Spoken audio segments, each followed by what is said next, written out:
Bonjour et bienvenue sur Népul. J'espère que vous allez bien. Dans cette vidéo, nous allons continuer la lecture et l'interprétation des 50 règles d'or de la communication non violente. Et comme dit dans toutes les autres vidéos, je me suis inspirée du livre de Anne-Laure Boselli. Ouais, je pense que c'est italien. Vous trouverez dans la description de cette vidéo le lien pour vous procurer ce livre qui est à moins de 5 €. Je vous invite vraiment à acheter ce livre parce qu'il est très bien. Il m'a beaucoup apporté et c'est pour cela que j'arrive presque à la fin déjà de la publication, de l'interprétation des règles. Toi qui arrives dans cette vidéo et que tu arrives pour la première fois sur ma chaîne, n'hésite pas à cliquer dans le lien de la description pour pouvoir accéder à toutes les vidéos déjà postées sur les autres règles. N'oublie pas également que la communication non violente utilise la méthode OSBD, notamment l'observation, les sentiments, le besoin, la demande. Dans cette vidéo, nous allons continuer ce que nous avons commencé déjà dans la pratique de la communication non violente au quotidien. Et nous allons ici parler pour commencer de la règle 30 qui demande à clarifier les intentions. Il faut clarifier vos intentions.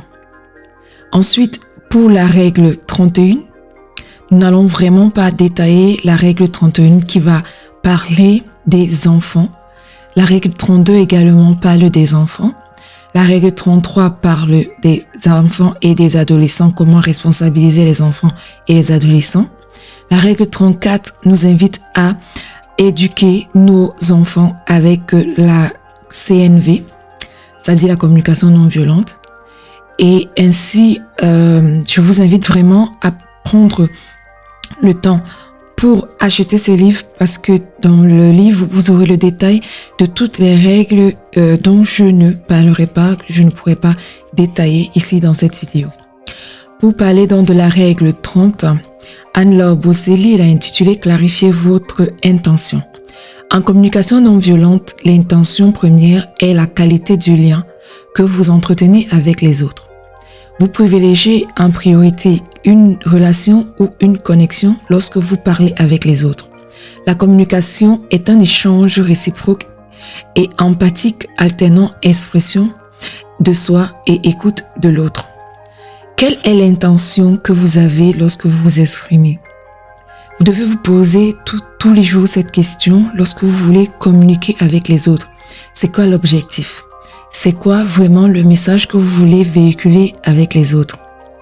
Prenez vraiment le temps, lorsque vous voulez communiquer, de vous poser cette question parce que c'est très important que la personne en face de vous écoute d'un et de deux, reçoive vraiment l'information que vous voulez donner afin d'y répondre favorablement. Sachez également que l'intention que vous devez avoir doit être neutre, libre de tout jugement, de toute projection et aussi soyez prêt à accepter une réponse négative, c'est-à-dire le non. Vous percevez que les autres vous entendent vraiment par des manifestations non verbales, notamment un éclat dans les yeux, un relâchement des épaules, un soupir, un tapotement. Regardez si ce qui se passe dans votre échange vous permet de prendre conscience de votre intention est très importante pour pouvoir garder le lien et la communication avec l'interlocuteur. N'oubliez pas également d'aller dans la playlist de développement personnel et vous verrez déjà une vidéo que j'avais postée sur la part de la communication non verbale dans notre communication. Vous verrez que le non verbal est très important. Si vous voulez aussi avoir plus d'informations, développer en fait cette partie de votre vie, n'hésitez pas à cliquer sur les liens des livres que je vous propose dans la description de cette vidéo ou alors dans la description de la vidéo de la part de la communication non verbale dans notre communication. Dans la règle 35, Anne-Laure l'a intitulé « Améliorer votre relation de couple ». Soyez autonome à deux. Vous formez un couple parce que vous vous êtes choisi. Le secret des couples qui durent réside dans la capacité de chacun à rester autonome. Vous ne dépendez pas de l'autre pour exister. Vous êtes chacun responsable de vous-même, de vos émotions, de vos besoins sans dépendance affective. En quoi est-ce que la communication non violente peut améliorer les relations de couple? Déjà, grâce à la technique de l'OSBD, notamment l'observation, le sentiment, le besoin et la demande. Parce que ici, vous exprimez vos demandes sans cri et sans reproche. Vous posez clairement vos limites, ce qui est acceptable pour vous et ce qui ne l'est pas. Vous pouvez également entendre les besoins de votre partenaire sans les vivre comme une remise en question. Vous acceptez votre partenaire tel qu'il est et non comme vous voudrez qu'il soit. Vous renoncez à vouloir qu'il change. Ensuite, la part de la communication non violente dans les couples vient ici aussi exprimer vos émotions et partager vos besoins. Donc, en pratiquant la communication non violente dans votre couple, vous améliorez non seulement les relations avec les autres, mais les relations avec vous-même. Vous sentez quand vous n'avez pas les moyens émotionnels pour communiquer sereinement et vous reportez la discussion aux besoins. Vous mettez carte sur table sans risque pour la relation. Vous le faites de façon vraiment à préserver la relation. Conscient de l'impact que vos paroles peuvent avoir sur l'autre, vous réfléchissez à 4 fois, 5 fois, 10 fois ce que vous voulez. Je ne cesse de le répéter dans toutes mes vidéos. Tournez sa langue plusieurs fois dans la bouche avant de parler parce que la parole parfois, même si nous la minimisons, peut être blessante pour l'autre. Voici ainsi la fin de la règle 35. Sur le couple, si vous voulez que votre couple dure, il faut vraiment essayer de mettre au milieu la communication non violente. Communiquer sans cri, communiquer sans reproche, c'est très important. Communiquer aussi en sachant que votre partenaire peut dire non. Il faut laisser libre à votre partenaire de faire un choix. Dans la règle 36, Anne-Laure Boselli l'a intitulé « Envisager l'amour autrement ». Et si l'amour était autre chose qu'un sentiment, qu'une passion, un désir, pouvons-nous l'envisager comme un besoin à nourrir plutôt qu'un sentiment, comme un état à créer et à partager? Ça, c'est une question. Je vous laisserai méditer là-dessus. Ainsi, l'amour se donne librement avec le cœur. L'amour se partage avec authenticité et joie. L'amour se ressent dans le plaisir et la félicité. L'amour se reçoit avec gratitude parce que l'amour aime et l'amour c'est aimer. Si vous vous rendez compte que vous êtes dans une relation à sens unique, je vous prie les amis de sortir très vite de cette relation. Parce que quand on est dans une relation, on ne commande pas l'amour. Parce que quand on est dans une relation, on ne supplie pas pour être aimé. Soit on est aimé et on le ressent, soit on n'est pas aimé et on sort de cette relation parce que généralement, quand quelqu'un vous aime, cela se sent, cela se voit, cela se ressent. Au plus profond de nous, on sait quand quelqu'un nous aime ou quand quelqu'un ne nous aime pas. Donc, il faut vraiment éviter de rester dans des relations parce qu'on a peur d'être seul. La peur d'être seul, parfois, nous invite et nous incite à rester avec des personnes, non seulement qui nous maltraitent, qui nous manipulent, mais des personnes qui nous font souffrir. Il y a des personnes qui aiment rester avec d'autres personnes parce que ces personnes sont comme des bourreaux pour elles.